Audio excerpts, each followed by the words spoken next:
Ah.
Ah.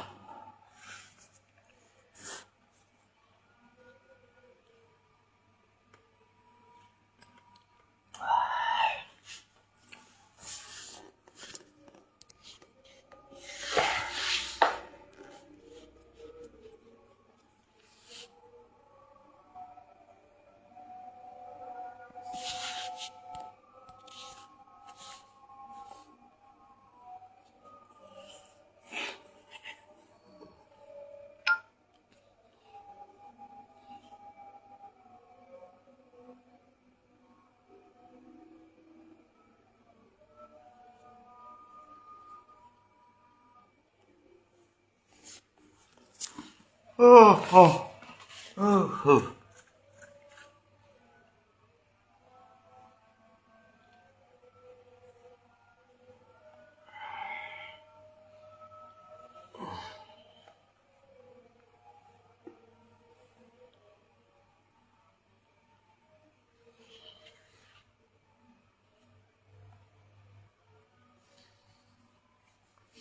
Ah. Ê. Ixi. Ixi. Ixi.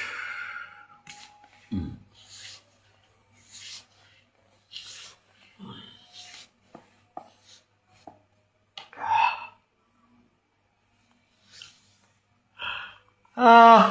ah, ah. Ixi. Ê.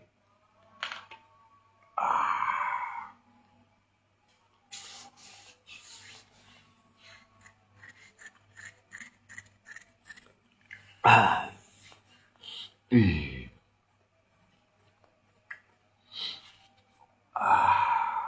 Ixi.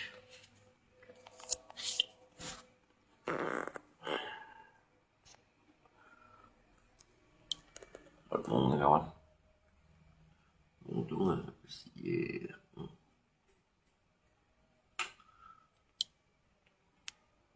Bật mông này. Bật mông treo trắng này. Em không.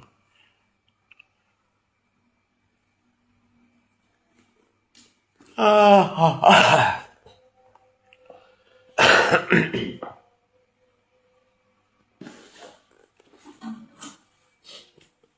Ê. Bật mông treo trắng này nè. Nó sợi môi.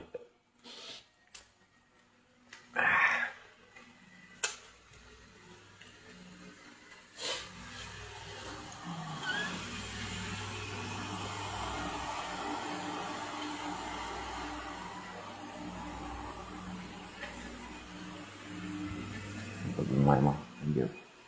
À. Một tí xì vào đấy. Một tí xì vào. Mày mau lên Phật dia agak kurang. Kemudian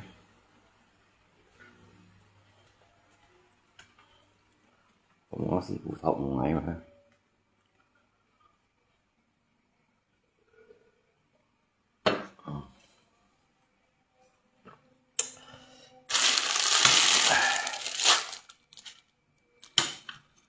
để thầm hot một món siêu của tổng bằng ngay rồi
đây bởi bộ kia đó đây chị ạ ủa là bạn của cô à cái này là cô có một thòng ngay cái gì đó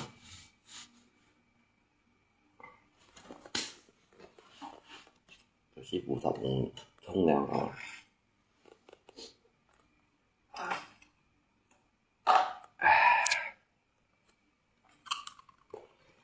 cái thòng nè chúng về xuống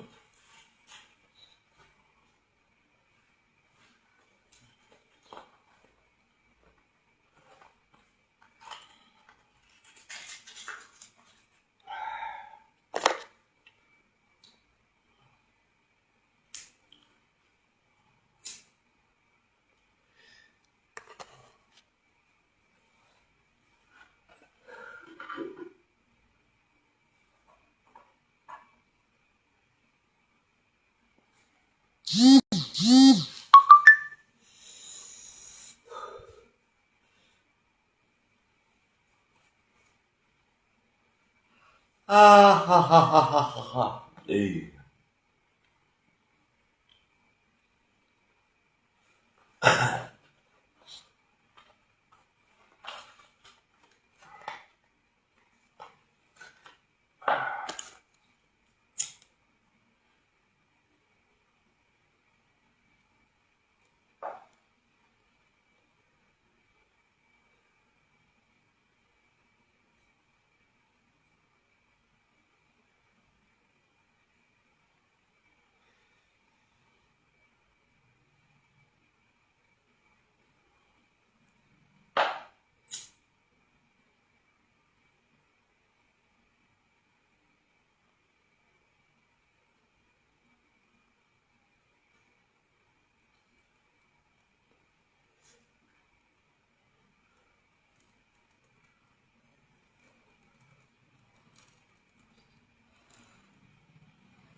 thời gian nhịp gọi thời gian nhịp bỏ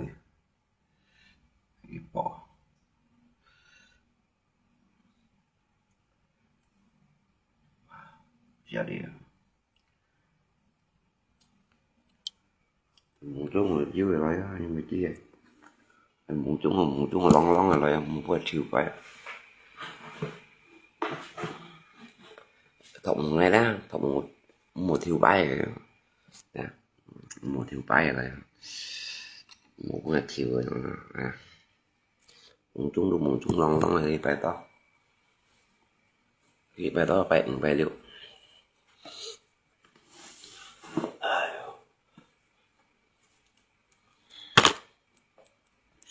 jadi kon ga ớt đi đó đấy kon ga ba phát này nhìn nè không mấy ông phiền chặt chặt đây đấy cái đó phiền đều quỳ lại nữa nè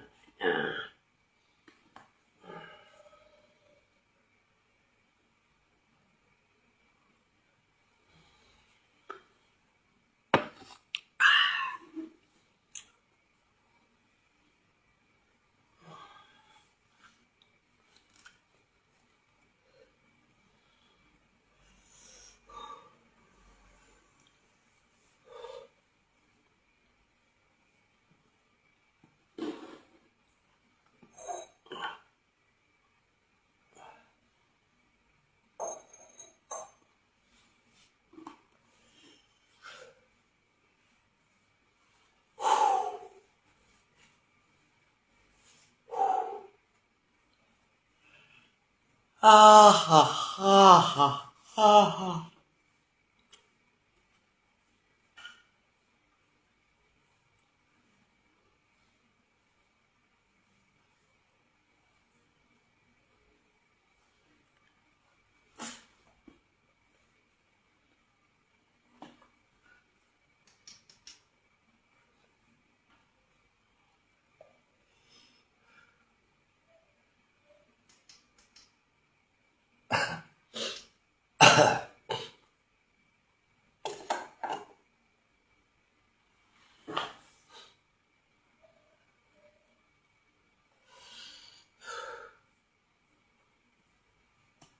Puno ini oh siku thọ chỗ này à tao quên lại không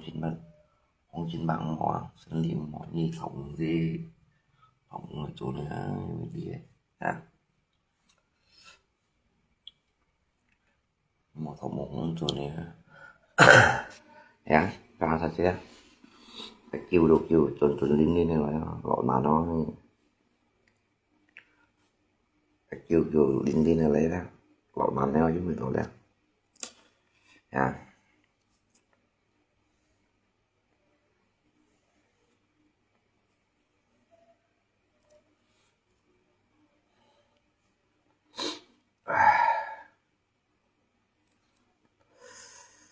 kêu trắng trắng lên đi này lại màu kêu bay à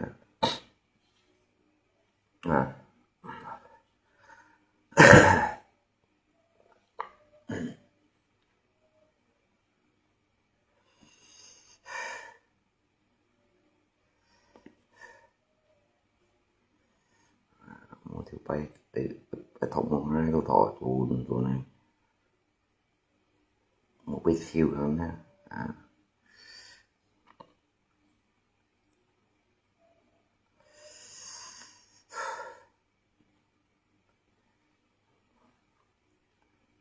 sao một chiều chẳng nói là cái nhiều đào cát không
cho nó luôn chụp khoẻ anh khoẻ cho nó luôn một khoẻ ở một mình như phải ngoài rồi đó như mày bày xin xin bày làm bạc bày lại chịu làm bạc là chịu mày gì à như con cá chuyện cho cá heo heo những con cá chuyện cho cá heo bằng thịt ỏi mù xào xài đó à cái kinh khua cái heo bằng thịt ỏi đó mù xào xài kinh khua nhiều đó như kita à từ đó cái chuyện cho cá heo bằng thịt ỏi cái nhìn kinh khua gọi là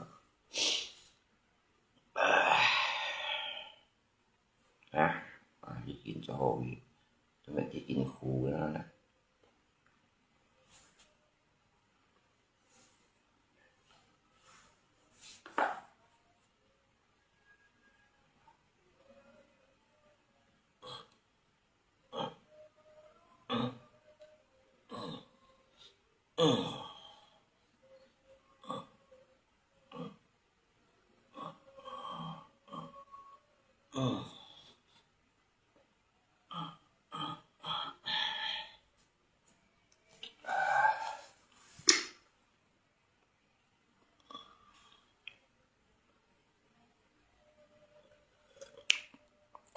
Jadi mau heran juga.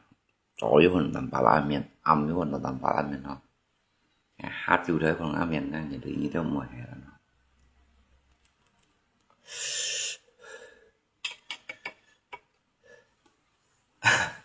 Tầm ba la ăn cho. Xin cảm ơn sư ạ. Ông bè lọ sư, ám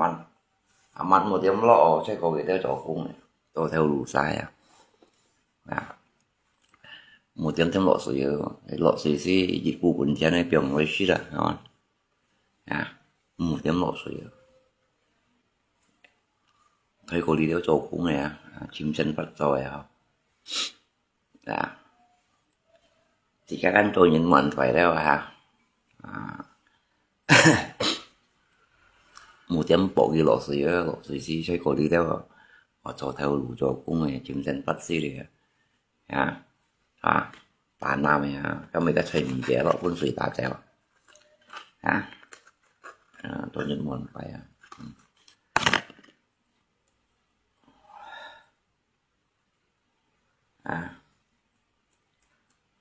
đấy không có kia thằng mà bộ sĩ vui lên là thì vui thì bom thọc một ngày mai bộ ghi lên nha thì vui giờ cái thọc một ngày đó thọc một ngày đó sang ngày thọ đồ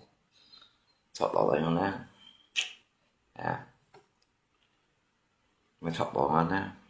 chung phải gì đó cái như thế này tạo ra gì bộ sĩ vụ thọc một ngày ngày ăn sầu một sĩ vụ ăn được chịu một chuyên kia không nghe thấy bốn lỗi nào nó nữa bốn như này bốn đá xe cái sống như này xe mầm một chả nó là vì con nó là cái về một chung ngày không nó thiệt sau một chung ngày được đó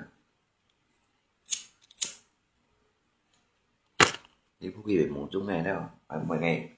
mọi người cũng về cho bởi đi cho đây bởi đi cho hẳn này còn gì mà anh như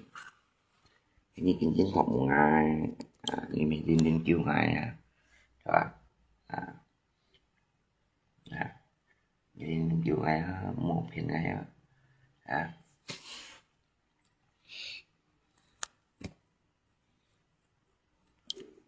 một chút một tùy rồi đó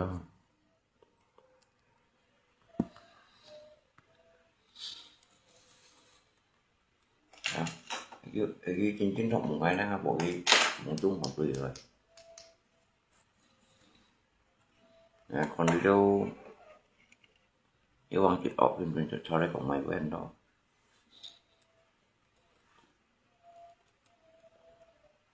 còn đi đâu yêu bằng chữ ọc nè còn mày ăn tối đây mà lại đi chỗ xì lùm ăn cái chỗ xì lùm ăn nó post lên theo trên Nga đi Nga đây đi chỗ xì lùm ăn cái chỗ xì lùm ăn nó post lên để ăn tiền chi là cái chỗ xì lùm ăn cái chỗ xì lùm ăn đi post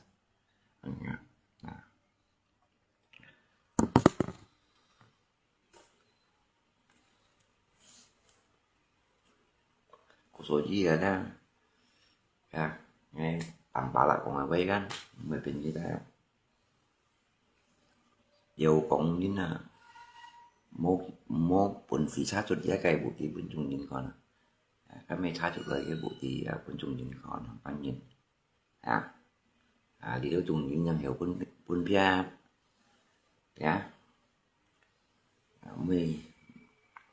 nhà tủ chơi xe mới nhận nhữngสิ่งอย่าง xe mới nhận những hiểu kuat teriak menjadi hiểu tapi mau kayak buat dia aku soji đâu sih kita pak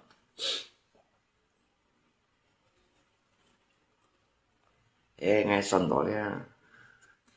ngay tầm pa lạ đấy sân đó đấy thấy chưa ngay qua sân đó đấy với vừa mày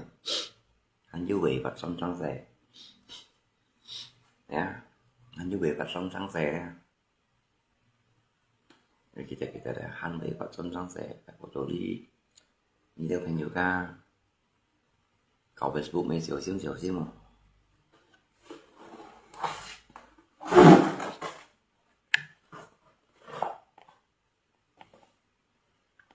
anh tốt không thể phát hiện được rồi anh có chỉ chuyên về phát hiện này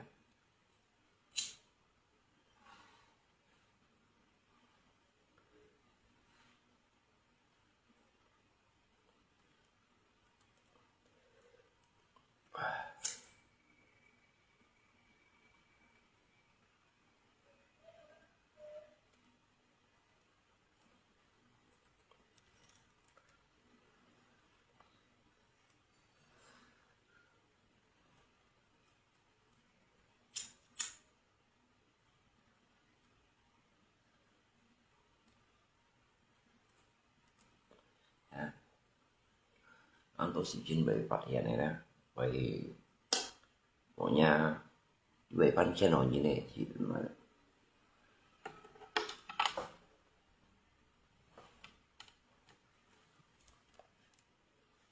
iban về channel như này gì chứ nè coi ở như này anh yêu bên juga kau harus beri sih mà mau teno như này gì đó nè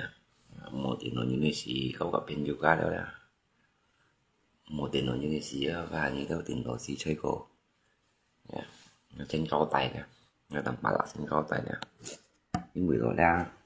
anh tôi mang tôi tàu gì chứ nha anh juga anh tôi mang tôi tàu gì chứ nha ngày mộng nhưng mộng ngày thì là nó chủ ti tụi mang điện nhìn nha chỉ này chim sáng sẻ ra cái tổ tục cái tổ bù cả này cái chim sáng sẻ cái trang nhìn cao bầu chút cái sáng sẻ ra để đi cái này chim sáng sẻ cái này chim sáng sẻ ra việt ra cái tổ tục cái tổ bù cả này có số gì người tầm ba là còn là nhưng nha xa lạ cái này xa lạ chỉ cái chuyện chỉ cái xa lạ nhìn cho chủ chỉ cái cho chủ chỉ cái chuyện gì là một mình cho như cái đấy hả ngay còn thì cả gì bởi đây suy dân người tầm bảo là ăn lành ăn không cầu nhìn nha ăn lành tụ là tapi ngày mau lành thật xa nhìn à mới lành thật xa như này nó sẽ kita suy dân người tầm bảo là về kiếm đi các cái nhiều ca trải đọc đi ngày mùi mùi nhà đâu ung cầu như thế này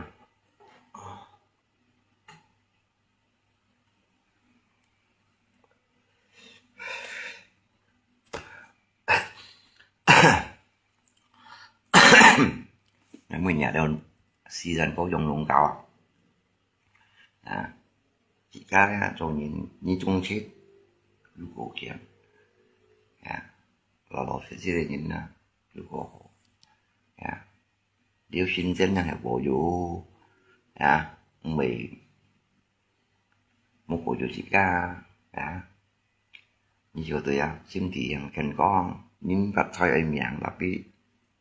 vật thay đó đấy một lúc ra là tập dụng ấy phiền như gì đâu chợt nhiều mầm chợt đẹp đẹp của này như chợt gì thọc một ngày thì như thọc một liên liên này nói ho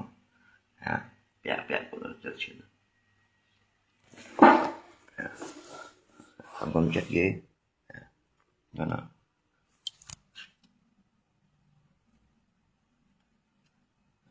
chất gì đẹp của nó gì cả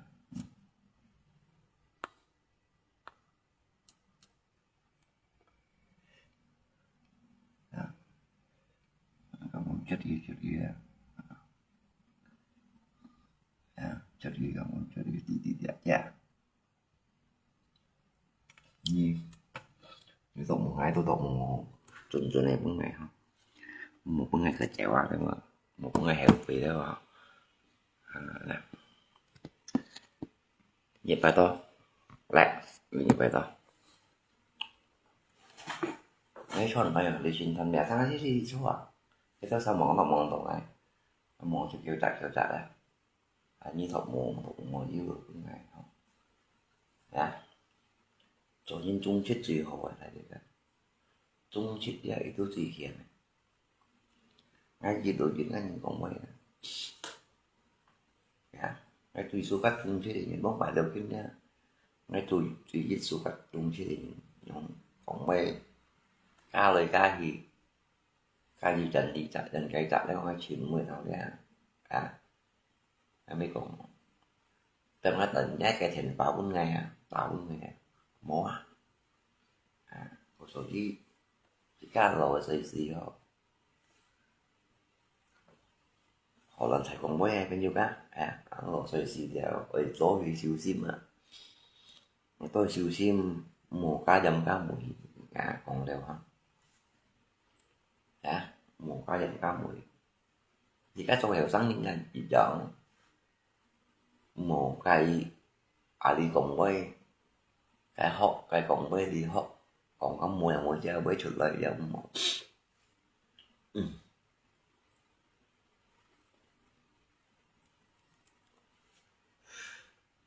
à một ta còn ra với cái phiền nhìn đi phiền nhìn ha rằng là sự cá apalagi ho UC như này ở lò shit à sự cá UC rồi nhưng ở lò shit ra họ bỏ lò shit là mỗi cho cá heo bằng thịt ỏi à mù xả rồi nè nha đi đâu xin xem nè chỉ cá bay mắc cái đồ dòng à này bộ dù chỉ cá cái này hiểu về còn nhìn chết chút ra cẳng quỷ ra quỷ gì quỷ à à anh như đâu ra về ra còn ngay dây thông chỉ quỷ ra nè quỷ vật hả là mấy cũng à nếu vẫn quỷ vật thì nghe mấy cũng nhớ sao thì tông cho chi trên cái tầm bảo làm bằng tiền như này nè à ngày xí thuốc A cô xui nhìn nè cái cánh còn nhớ sao thì thuốc A cô xui nhìn nha ngay ấy ấy khẩu nhân dày à khẩu bỏ để đi ngay khẩu nhân dày ra thì chỉ ngày cho chị nhìn nè cho đi đâu à chân nhìn nè cho bỏ muốn đi gì đấy thì đi xong thiên tài tí đấy chỉ miền 4 ngày cho chân nhìn nè chỉ còn nó ăn miền đấy ăn đệm chăng ăn đệm chăng à đó à ở chỗ chân như nhìn gì miền mỏ cái những cái loại bộ mặt cái còn nó miền ăn ỏ thì tôi cho là ăn cầm bò gì rồi nhìn chính lỏ à bây chỗ chân nhìn đã sai miền gì chứ nhìn nha bị sai miền một thẻ quân ỏ đi còn nó miền bú thăm kẹo bẹo ra thẻ quân đánh chăng cú gì mà ra đủ bú thăm kẹo bẹo à thì mình cũng hai chỗ ra rồi để đi cái phần xí chăng ngay xoay sòng trên nha chịu sim à chịu sim nha trọ chịu cho đi ra rồi mình cũng ngay chột trên nhìn gì cái chỉ cái mô hình như chỉ cái mô hình mình như môi trắng miệng nhìn đông xí cái chút sống khoai ra trọ chịu cho đi ra xích chịu xích gì ra xích chịu ra thì ngay còn thiên thầy thì mình cũng là chột chân như ngay biển học quỷ đen ngay muối như chim nhiều nhóm gì chim gì chột quỷ mấy chim gì ta khói kén tụi mình lọt gì chân bỏ bên trong ở với những gì còn noch ngày chả đi kêu bà nó chú bà nó nha mấy bị nhít còn nó ký gần ha thằngปั้นhọ cái tụ còn đi đó xin dân đi còn điều xin dân gì xin dân lấy chim mày cũng có nhiều giá gì nó thằng gì đã tới chim mày đi mua lấy chọn ngay mua lấy mà cái cũng có nhiều giá gì chả đi ra cái thật cái tao xin dân mình chạy rồi xong thiên tài thì ngày còn gì còn nó mua còn nhá còn đâu mua còn game ra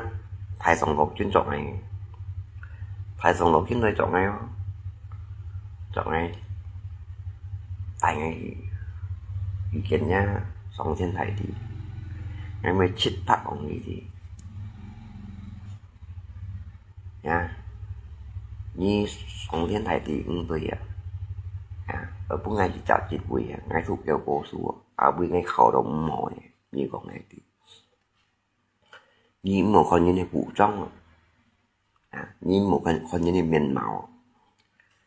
nó miền màu bề chạy đó đấy nó xin quan chăng ngay như một bữa ngày cho tôi lấy cái chuyện ngày mìnhเป็นสังหวยเช่นนี้ต่อให้เราจะง่ายๆบุยัง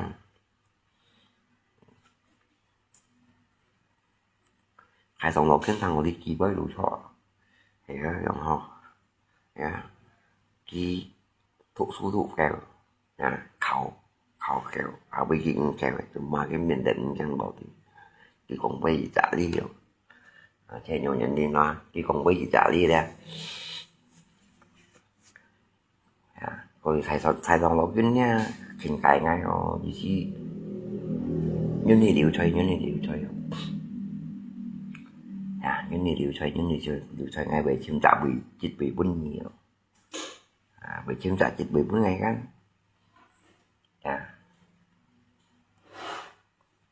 vì là chim trả chích bị bún ngay chim chích bị chim may bị còn là nó nghe thầy dòng lộc chỉ kiến sĩ chuyên cho tại bởi mày ngày hàng ngày chèo ngày trước bà trên con bà dạng bà chèo chút chẳng không rồi ngày chẳng ngáo bộ đó trên con bà dạng chẳng ngáo bộ cô lý sĩ mấy bán gì thầm cái siêu gì là ngay bán thầu gan Song Thiên Thái thì sao không phải chào không phải con chứ một ngày chẳng ngày nhưng mình đi giờ bố xí cái miền anh ấy cũng chẳng bố làm kẹo ở bố xí mà ta cái thầu gì không tội gì không kiểu như là gì mình mày như là gì mày bởi vì mình mày ấy về xèo thì ngay chút chạy về chút chẳng hạn cái chút nó cái chèn này xin rồi nè Song Thiên Thái thì ăn chèn này xin mua xịt nhiều xịt cổ gì đó ăn chèn này xin một sạch răng mấy này nè để đi không ai bố làm kẹo thì ăn nào sao bao nhiêu mình chén lọ mới gì trả theo đây thành công gì rồi cứ chủ xin sai điều xin dân cho bạn lại nhưng mà cái bố thăm kẹo dưới lời rồi lấy chụp cầu thòng này dưới lấy cầu thòng này trong ban nhìn họ thì em mà gì cái thì phải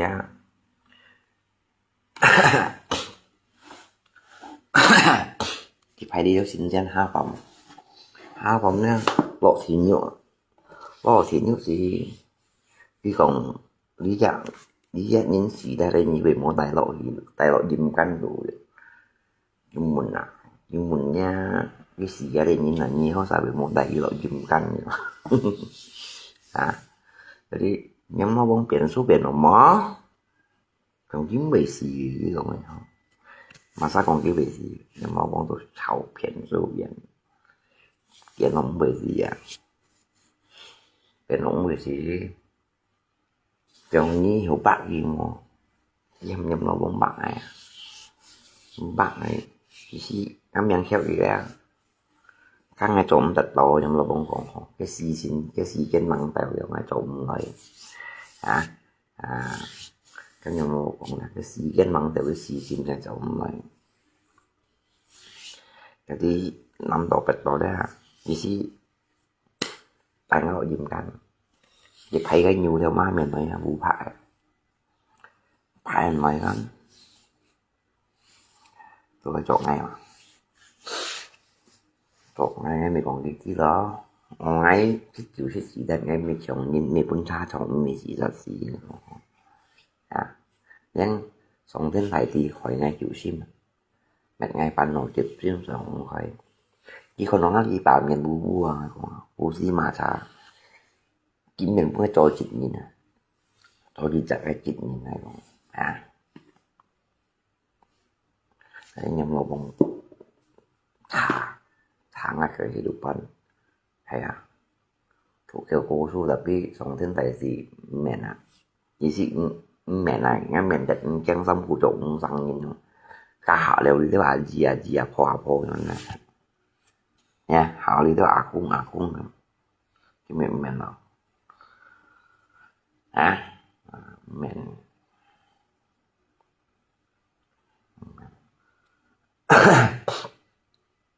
이 달성록 유니스도 이거 거예요. 세가 봉띠 세고 거예요. 세가 nhầm 세고 거예요. Jadi ini tahu yang panjang lah.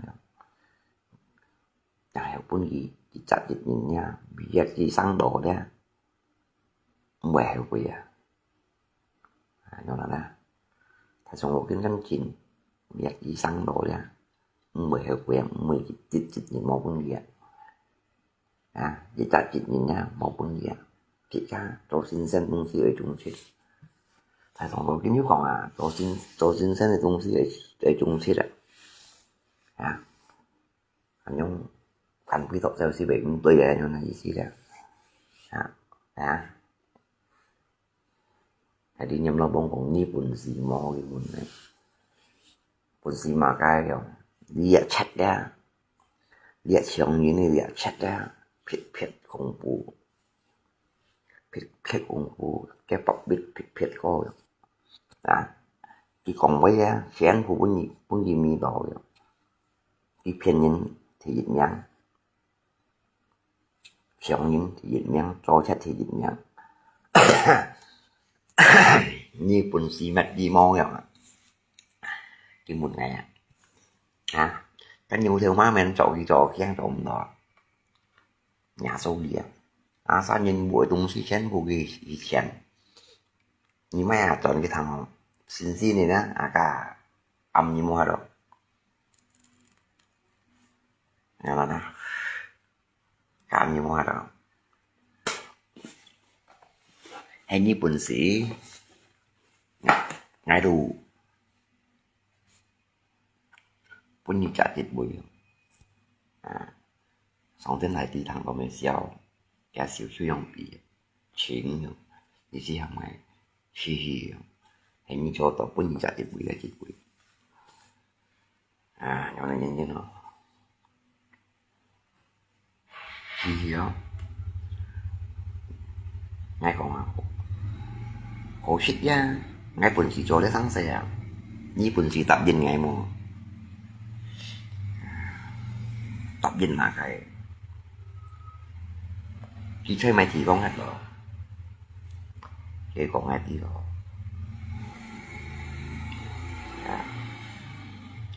chỉ còn ngắt đi nha mày chỉ có ngắt đó như cặp ngay tụ danh mũ cái miền trên này nhà bị tụ danh mũ không bị danh mũ đây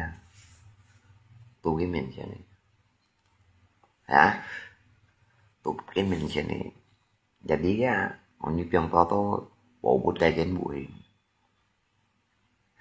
ở trong gì nghe bộ theo jadi ngay trong gì nghe bộ theo ra ngày theo ra con mình jadi tao đi theo xin xe này kiếm bộ bút thông su mày cài mù chưa bị sổ chưa nha mày nhụ điện má cài bị theo chưa cũng điện sao theo chưa ngay tu cái miền trên này người ta sẽပြောbộ bút để cắm bị bộ bút các thái sản của ngay phá dạng bộ bút đi ngay phá dạng bộ bút đi đấy ngay phá chỉ chặt bộ bút đi đấy cái thái sản của cái công ty đấy cáiผิดgì công ty vào ngay phá dạng bộ bút đi ngay miệng tao mày thầy sẵn sàng cảm động thầy đi chặt bộ bút đi đi chặt sản của phá dạng của xem thầy sẵn sàng cảm động xe rồi jadi cáiผิดgì cũng đi ngay si chả ra gì ngayผิดgì cũng đi ai còn là xin dạy lời ơi nó cả ông si bị rồi theo rồi anh tao đúng si của bút xài nó cái bộ ngay lúc kia nhà ra là còn cái xin nổ họ của bố các bạn đi thải sạc của nhà gì tao đó nhà gì phản nhà gì khéo khéo nhà gì phản nhà gì tao thì tôi đồng giải như nó sim gì đồng bao nhiêu mẹ nhá cái thải sạc của tao là giờ sạc của gì hả họ đồng sĩ ở thông sĩ chấp hành thông sĩ gì nhà thải sạc công bằng cái tôi cô nhị thải khéo để đi cô nhị thải khéo gì lấy ngay bộ theo không xin nghe theo em không xin mà cầu theo à để đi cái东西đấy phải theo chứ à theo chú gì ngay tôi đi trên bộ biển đi trên bộ theo mà theo tôi đi trên bộ biển còn nó cái东西cũng chân là một chứ khi mình khó nó thì mình ai đều như mình son ai son nó là cái bu miền bu miền cái miền xin bu gì mà thà vậy như này mà thà hắn yêu ăn cả mày thì những người theo nga东西không ngay tôi chat lại hả chứ tôi với cô chat lại như thế nào chứ mẹ đi tù đấy chứ tôi mẹ đi tù như nào cái gì xí đấy đó tôi nói kiếm ngay tôi tặng gì lên không phải mình bạc phải lời tặng gì lên thả chịu nhục khi ngay tiếng trắng tặng gì lên đi dòng sao bung quay tôi xin xe thật lại cái châm trong hàng cái châm khéo lên thả máy thật lại cái bụi gì nào đấy ngay xí dầu thật lại như chim ngay như lọt lại này còn lấy lọt lại một hai tủ cho chứ mày sang thành như chim này chỉ còn là theo cái东西ngay东西mới theo chứ che quá này còn ngay làm xong còn cái gì che như东西mới theo chứ như lọt lại cho như kiểu đơn thì như lọt lại cho này còn như một bông bay xe này còn như cô cả mày như lọt cho chỉ mình lọt cho đấy cái tên tiếng hay xăm mà phụ đeo số ghé xì về mày chứng minh kỳ chào xịt như hết mà cái gì giảm như hết gì là thái đồng xa nhìn xịt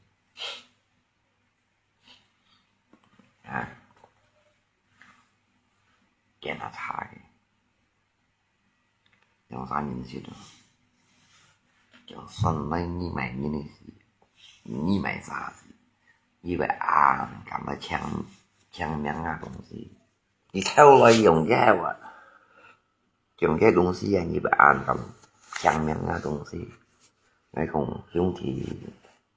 như xin quan bởi thủ mò hay còn nghe cái đồng gì của này không chẳng hạn mò cao mò tay mò thầu mò chả mò muốn đi cái muốn gì như xin quan bởi thủ mò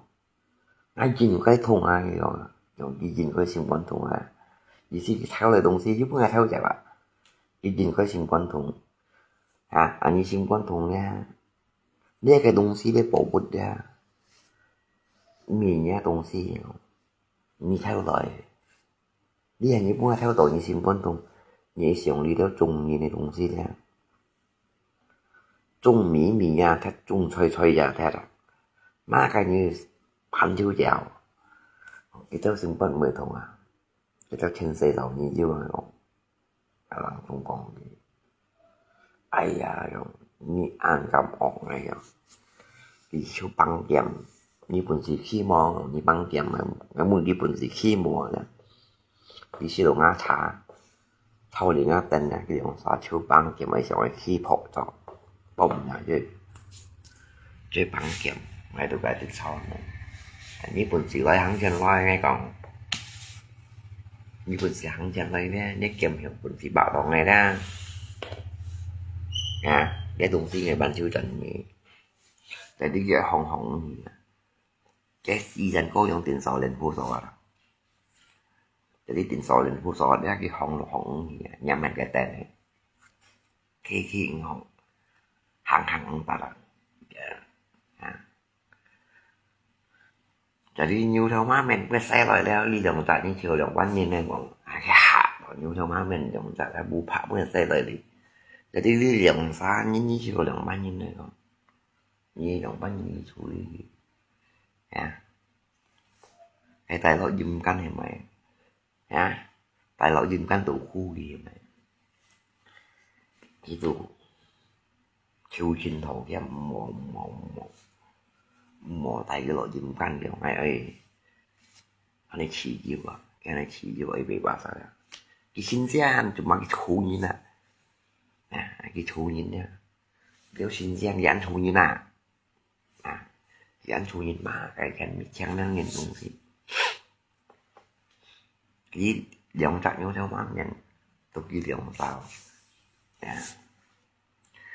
có số gì cho những dấu hộ như vậy đó cái gì chuyện cho quỷ mấy dấu hộ như vậy có số gì về bên những các sẽ chụp bảy quỷ xí cái đồng sa như vậy để tôi bảy quỷ mi hộ quỷ hay như theo má men anh hộ quỷ đó vậy đi như theo má mình một cái bập đi đâu nhà gì cũng chẳng cái chỗ nhìn đẹp xa chỗ nhìn nghe như theo má mình nè một bà bò nhà gì cũng chẳng cái bố phải trong giật mà thì phải xây cổ lại còn gì tài chuẩn gì nữa tài chuẩn thì nè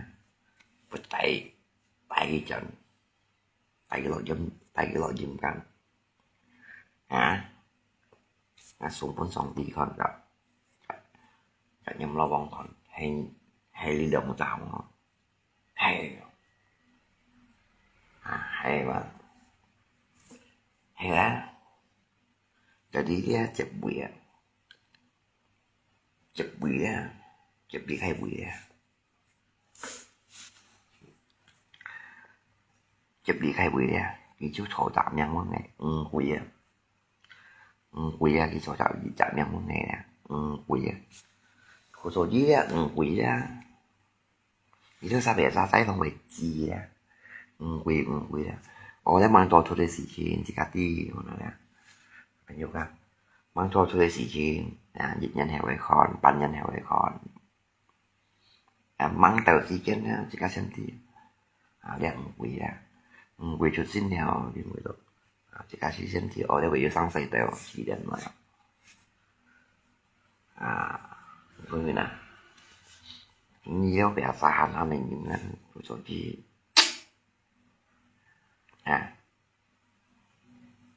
có sáng xây xong tầm rồi anh tốt khi khẩu rồi anh tốt khi khẩu ra chút môn đâu nè chút môn đâu nè anh tốt khi khẩu rồi một ngày mới còn những gì chỉ cần một con những thôi cái trò cháy nặng trò chít ọt đi về tâm cái cầm tâm hay cái hiệu siêu sim 10 tiếng tiếng này cho phải chuối cái về khó năn hiểu cái Việt hiểu cái Việt nhá hiểu cái Việt thì chẳng phải gì đâu hiểu cái Việt cái phô tay cái tay chặt cái tụi bị người ta bảo cái rồi thì như cái này tôi khuy xâm xì nghe tay chặt kín ca hiu tay chặt kín ca hiu cô số gì ngay mua chỗ sẽ mua mày không cả sao bù cá đi cái như đó sao lại bị mua này còn phát lại cho mà cái cho mà cái còn cái mệt mà cái cần mình xí giờ cũng như tôi sao thì mình mà cái nó này cô số gì cho như mua chỗ ra tay chặt đây họ hỏi như này chỗ chít ọ đâu ra mà còn một thứ đi siêu rồi trong cái chạm nhỏ hà luôn đi hà nhi về khủy bài xin xem gì chứ ở sẽ nhắc cái suy ọ nhỏ luôn mòn quay theo nhang các kẻ gì ra thì mà tôi thu chỉ nó hù của nó nhang tận dần nèo nhỏ luôn nhang tận dần nha hù của nó nhang dần nha như chưa chửi với bật mình ra chút lăng hẳn nhỏ luôn là đi ra những cái chặt tay ra mẹ tàu ăn to nhìn nhau 你實際啊濟難，你就按當見到nhìn vật phiền như các ông nhìn các cha vật phiền ya phiền nha lưỡi xì nhìn khéo nhìn còn nhìn phiền chót ya nhìn mèo luôn lẽ kết chịu lẽ nhìn tình lẽ trái chặt như một mèo nhìn mà nói chân nhia mà nói kêu như đó mà nói sổ nhá xìu sổ nhá kiểu sổ nhá bù xin sổ nhá cây hìm ma sổ nhá heo lên cú hung nha sổ nhá cây xèo giam sổ nhá trong tù nha tại đi như bộ gì xin to leo mèo luôn như thôn bẩn nhá thôn to leo chết bẩn nhá xin to leo chỉ lượng xăm heo yếu chiều bảo nè chiều xăm xì heo yếu chiều bảo vậy thì đi sổ nhá cây heo lên quay ra heo lên khung nè đi sổ nhá heo lên khung nè tiếng người tao mày chung quy lấy vậy chung nhá chơi lại vậy của mình nhỏ luôn nè chung nhá cái chơi lại vậy đó của mình nè chung nhá cái chơi lại đó của mình thì chỉ cái chuyện nịnh gì đâu nịnh như mèo hoa luôn đâu ca sĩ bị thải suy cả an phạ cái thiên ấy hơi tù hong cái suy sĩ bạn đánh kiêng là thấy cái thiên sĩ an phạ sĩ bị thải suy còn đó an đánh kiêng thiên sĩ phải tụ về ăn phá ăn đánh kiêng này bị thải suy mà cái mèo luôn như cái đó như một đôi tô tay trả đây tận những tay trả đây đi hăng tại ngoài hăng ngoài nha để tôi chỉ lộ với gì cũng được âm thiên âm thì là về gì về thải suy hỏi tù hong là gì phá ra trên gì đánh kiêng đi để gì về phe cả gì về văn lộ suy có game mới có game mới như thế nào kiểu tuấn cái gì nữa chùa cho gì về mua máy khéo kiểu lè để xử gì về thải rồi nhỉ thì bảo game một là kiểu chính cái tuấn này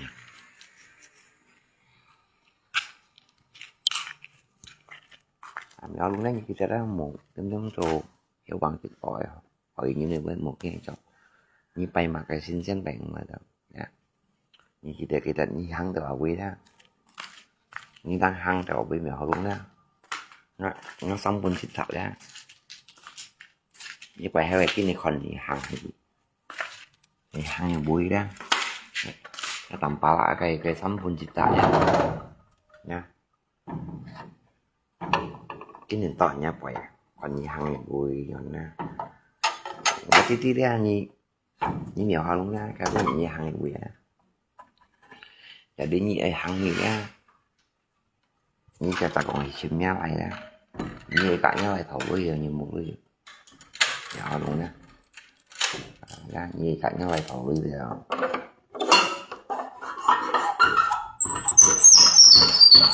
thì cả nhau lại chèo bây giờ nhỏ luôn chỉ những cái một cái xuống một nặng một cái giờ thì cả nhau lại ra cái ơi chính chèo sang thì sổ về dùng mà làm chính phủ cái lưới mổ ha chân chỉ có như dụng siêu chính phủ ra có như lâu chính phủ ra dụng siêu được để đi nhờ mấy chuyện nhá lại thì ra sẽ trả xăm chỉ xe này dùng dòng xe này dùng cụ cả mấy xí để mèo luôn hả cái gì nhá mèo luôn anh như chỉ đó như cụ cả mấy xí để là như vậy chính cả như vậy chỉ ra chéo đi dùng nó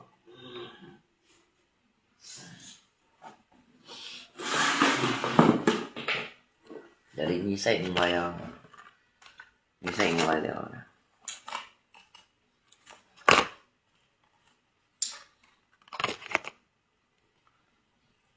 cái sắp còn tới một quần muộn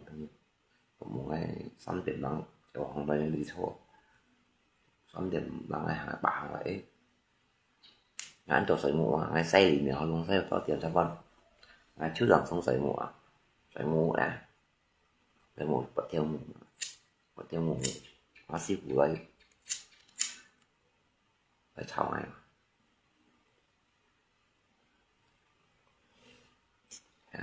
một na thành đi đâu ra anh tụng mẹ nè anh tụng nhìn này anh tụng nhìn này là gì xí mà một na thành đi đâu rồi kịp một chúng nghe gì cả một chúng nghe gì cả là biến cái tiền tôi anh tụng nhìn ngày vậy rồi họ chỉ ca khi kêu cô nhìn nha khi kêu chẳng nhìn nha anh tụng mình ngày nhìn đã anh tụng mình ngày bữa nhìn mặt chả anh tụng nhìn nha mình ngày bữa nhìn mát chả anh tụng nhìn số cạnh ngày là tôi cho lại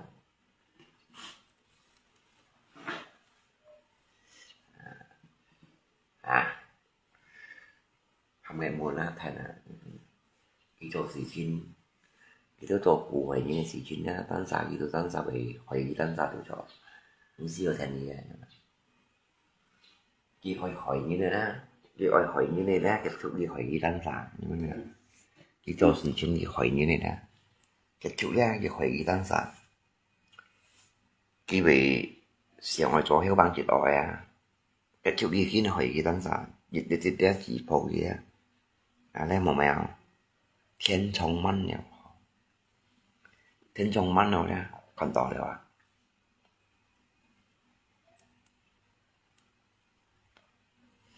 để thiên trong măn nha còn tỏ được một số chi phí nhiều cả nhìn sang东西một点点做của nhìn yêu nhìn còn phải như này nha nhà hiểu xin sim chỉ có tôi nhìn nha nhà hiểu xin sim trong cái con như mèo luôn trong quỷ bay khiêu thiên khiêu thì theo là khổ nhầm ngắm đi cũng xếp phá nghe bán nhìn siêu xếp mèo luôn phải thấy có những đứa nha nhìn là như chọn xe suy mô nhật chia những mùa dịch nhật cha bắt đến gieo này thì nhầm kín với cô to nhìn cá nhận nhầm kín dịch nhật liên nan dịch nhật cha bắt đến nè vậy đấy nói siêu xem hay nhìn nhầm kín á cái dịch nhầm đến nè sau âm toán chiều ha chiều cháu xin đâu nhỉ xin đâu để chỉ bộ xí đấy nhưng miệng họ lúc ở to của kỳ xong đấy nè nhớ cái suy giờ yêu cô chẳng hiểu sáng nhưng bên nào kita đó nhớ suy ổ đấy như dịch nhầm bắt đấy là miệng họ luôn ở to của nhầm kín để xa các anh điên để đi nhớ nhầm bắt đi làm miệng họ luôn nè phải khủy bắt đi nè nhớ suy ổ chẳng hiểu sáng như cha không phải xin chiều nhưng trong vậy cái còn sẽ chửi chứ lại như là đi với nhìn phiền mà cái đi cái nhầm bán nhân họ nhầm muốn đeo xin xin với thằng này các thầy siêu nhỉ ha mỏi như con trâu như nó người ta còn nhà mỏi như con trâu như nó người ta chính con tụ còn nhà cái khi đi cái siêu như nè nó phútจะถ่ายทอดมาเสียวmà mỏi như con trâu như nó như lại ra là như nó cái kêu nhiệm tỏ như vậy dịch bại không đó xe đều thọ đều chiếu đấy nghe dịch bại không như khuyên mấy đó khuyên đều ghi chiếu đấy hắn khuyên bỏ nhỏ luôn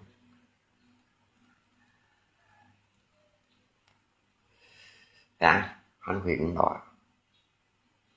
như kita đó chỗ như nè chỗ đầu dù cái đi rồi một chỗ khu hình như này họ mình in trong ảo mình in trong thảo đang cầu siêu bắn cầu siêu đấy một đá cái lui nó lại cầu siêu anh dặn hiểu anh dặn hiểu hả vì cái độ như này xí mà là搞笑版搞笑，คนเรา班人搞笑個，呀，lui có ăn bóng phiền nhá，ăn kịch như này xí mà ăn đậu thùng à，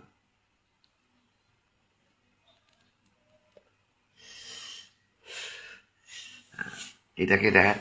我做多少少先至學，疫苗同我班仔學，呀，疫苗同我啱我仔學啊，知道新苗新thân，chiều kiểu mua sẽ miên mặt chất mồ tay tận sepatu trọ tận mặt lung tận nhiều bán phải xin mua nè mồ tay tận mặt chất bao đẹp nè sepatu lung thật nè như đồng bán phải xin có quý chính trị bên dù mồ hay như chia sẻ tía hắn còn ai chiều nhín hay ồ xe lộ mỏi mèo alo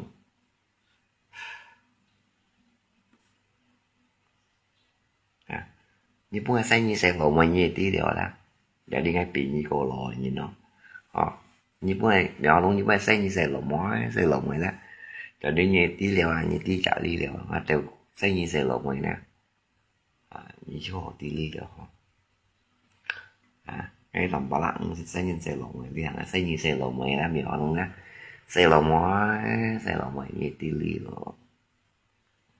你除惡咗料ăn多料。các xe bộ mô thủy như là chiều như bị tắm cổ thì cái thủy ọ vì hãy như sẽ thật mà nó như bị siêu xím nhị xíp nhân như đánh ghi lăng nữa luôn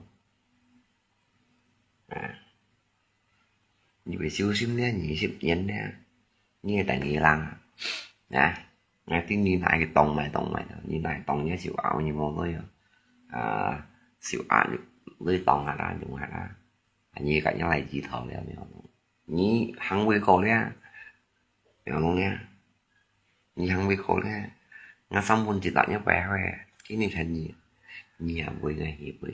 nhà quy tâm tổng là cái khi cho đến đây như chậm tận ngày mèo đúng không như chiều bởi chú mô như mèo luôn đấy tan ra chỉ xem như tan ra chỉ nốt à bởi vì nhé như tan ra chỉ tan ra nốt gì à bởi thêm những các bài theo tọa nhiều nè như tan ra chỉ của như vẫn như mèo đúng không nè như tan ra là chúng con mà theo nốt nó mà sao thêm bài theo thầy là ngày à mèo luôn đó cả nhiều tí ra các chi ngày mà như bài hàng xong hàng ha như hi với các bài hơi tỏ như thế cái gì ngay suy dần xoay không còn như cái tật nhỏ đâu như trên nước chiều dưới nhìn bài thay này như cái gì ngay mà mèo đâu lại còn như tim mà các ngày để đi ngay khen thêm còn nhìn ra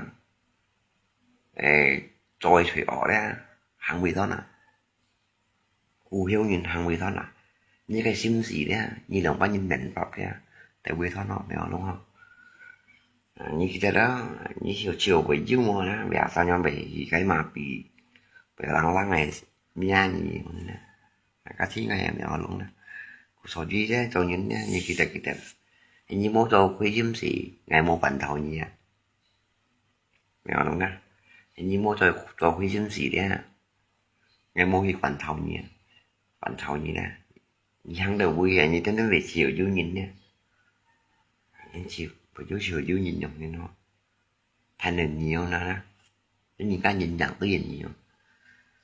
cái thứ ngay là làm mèo luôn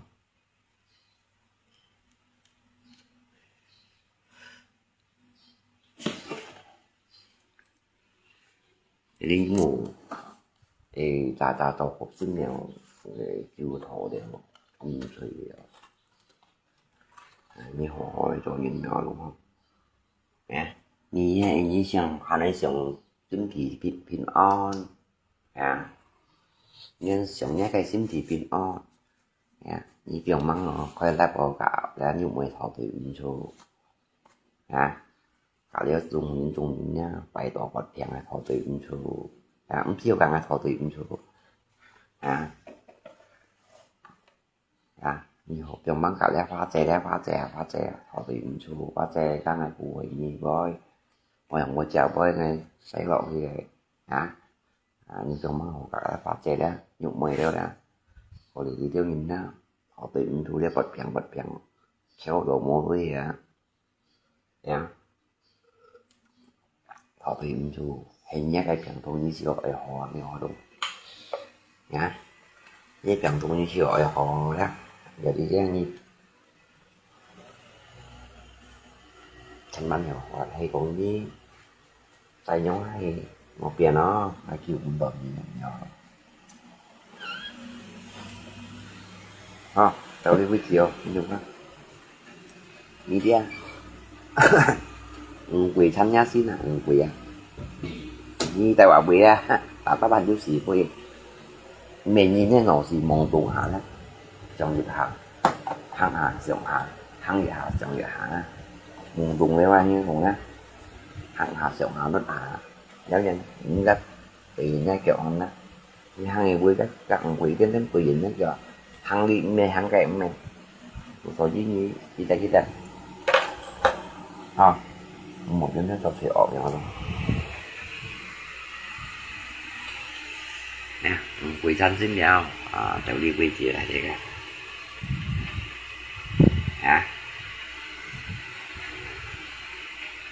như hắn ấy giờ quý ra mèo luôn á ngạn quý ra tỏi gì nè như hắn ấy cái thì liêu chiều nhìn thấy là như hắn ấy buồn như nhìn thấy như bệt như hắn bạc cũng mèo mày xin mèo nhầm kín thòng hay là ta ban thành gì mèo luôn đang cái bệt như chèo xong bị chèo bị gì chèo nhá mấy toàn khu hai ngay ta ban thành gì hay ta thành gì chèo xong thế nào an thành như cái đợt như chèo ảo bị không hay ta ban thành để đi ra như chiếc sợi ngon họ để họ thì phải trên phải thì hiếu xin ngon lọ như cái xin than này phải ngày cái khi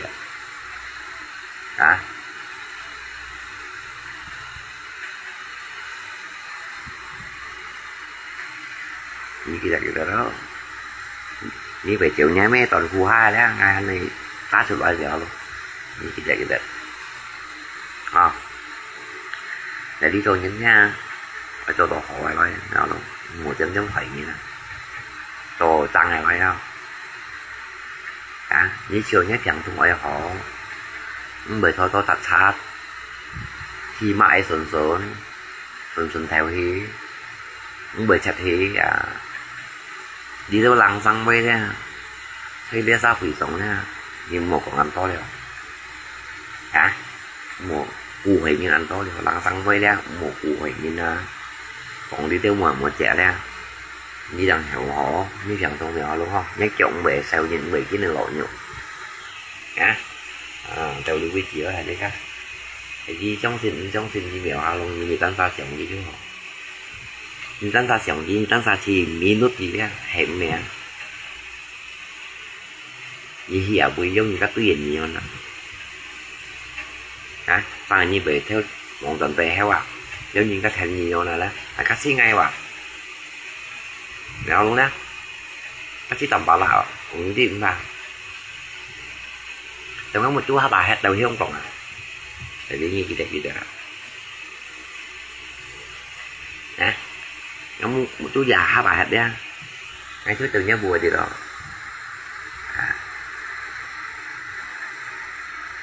cảm ơn